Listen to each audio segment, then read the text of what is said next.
Ladies and gentlemen, I'm here with a very simple question. How many greatswords are required to unscrew a light bulb?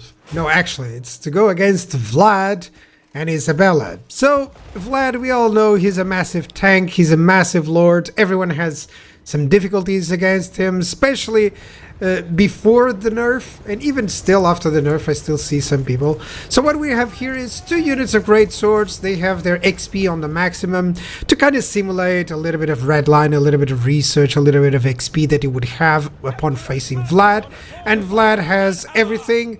He also has his items, of course. This is in skirmish. And all that I have is the hold the line and stand your ground ability. Now I jumped a little bit there because I had to go around with my lord. He wanted to target my lord, so I went around. And in this way, you can see a little bit of how the greatswords can fight actually against Vlad. And why the greatswords? Well, they're in the infantry and they're armor piercing. And Vlad precisely is an infantry model. You know, sometimes people use halberds or spears, but that's mostly to hold the line versus what the AI brings as a massive lord or a cavalry. You know, they're monsters.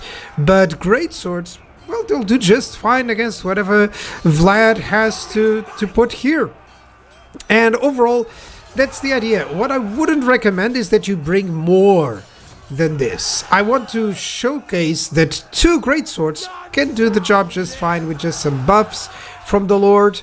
All that I'm doing is ensuring that I'm not buffing the units when Vlad has his ring active, because he has like 60% reduction there, so there's no point, you know, trying to maximize my great swords there. And as you can see, all that I need to do is just make sure that he doesn't hit my lord. Just run through your units. He's gonna get a couple of shots off, but that's fine. And I'm gonna pop the stand your ground again. There we go. And that's the sort of idea that I want you to have, that yes, this takes quite a long time, but let's say that you're in a battle and you don't have, you're fighting everything else from the vampire count, and all that you need is a couple of great swords left, you know, or some infantry to get him busy, basically. You can see that he's already reaching his healing bar. So basically every time that you see this, these characters with lots of healing, you have to wait for that bar to show up that you see right there next to the health that is now clearly diminishing. And Vlad, surely he'll be fairly well defeated.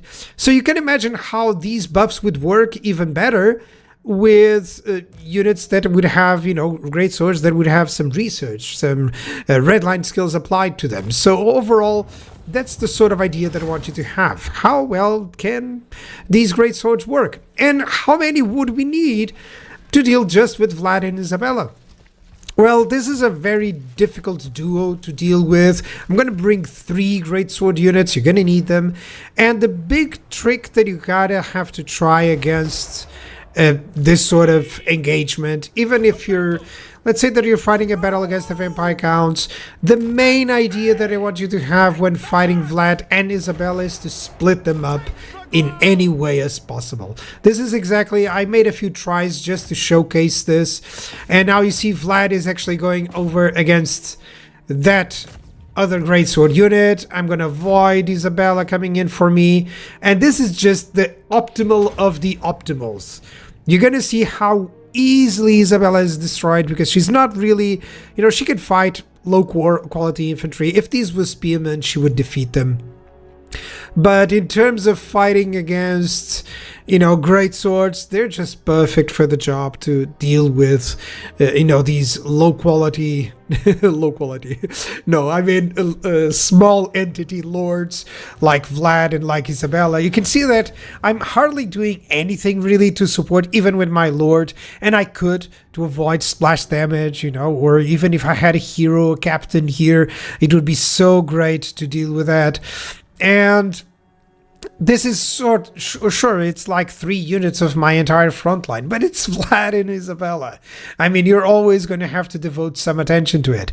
And just to note how much health that greatsword unit took away from Vlad, which is amazing. It took him to nearly dead, honestly. He's already in wounded state, and he has gone through his healing maximum, so it's not like he has a lot of time. Isabella's been dead now, and yeah, Vlad is going to try to come over here. I'm just going to go around and around and around. I don't want my lords to hit him. I just want to try and get a little bit, as most of my great swords doing the damage. So as you can see, 3 great swords will deal with Vlad and Isabella, no problem, especially in a campaign where you have better versions with the elect account units, and you're going to have some research, you're going to have some magic to help there. So don't be afraid of sending those out. Don't mass out, like don't try to put 4 or 5, because then it becomes the opposite. Then the blob helps against you, and especially don't send like lower units like swordsmen or anything that doesn't have armor piercing, because these guys, they have 90 armor.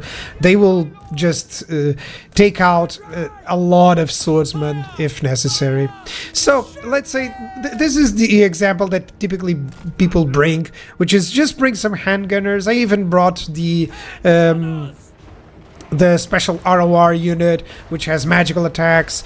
And if you're faced on such a specific situation, even if you only have one handgunner unit free to hit either Vlad or Isabella, focus Isabella first. That would be my advice, because she falls pretty damn fast, and then it's just Vlad. And Vlad, as you've seen, imagine instead of that handgunner, it's a greatsword unit. You can devote your handgunners to something else, and then you can deal perfectly well with Vlad, just keeping him busy while you deal with the rest of the enemy army. Which is typically the idea. Of course, when you fight Vlad, either you focus him down, or you just give him something to munch on while you take care of his army. But what you absolutely do not do is you just send chaff to them. Vlad and Isabella will go through so much chaff infantry, you know, the spears, the swordsmen. They'll go through so many of those that it's ridiculous. So that's why I'm using, you know, armor piercing. That's what you're going to need against Vlad and Isabella, or just a bunch of heroes that I can actually go toe to toe with some items against them, which still wouldn't be my best guess. I really like using the greatswords because, well, greatswords, you're going to use them anyways against what the undead are going to bring. They're going to bring some skeletons, they're going to bring some grave guards, and your greatswords can deal with all of those. So that's the sort of idea that I go with.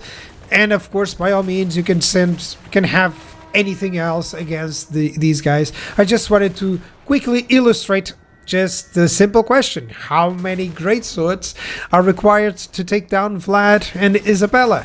And this is on VH, you know, with all the stats. So that's also important. That's also relevant. So Vlad and Isabella were as powerful as can be, at least in skirmish mode, of course. And yeah, you can use the handgunners. By all means, that's a very sure and tried tactic, but you can also just keep a couple of greatswords available to deal with those nasty vampire dudes. I hope this was helpful. Do your own testing, and thank you so much for watching.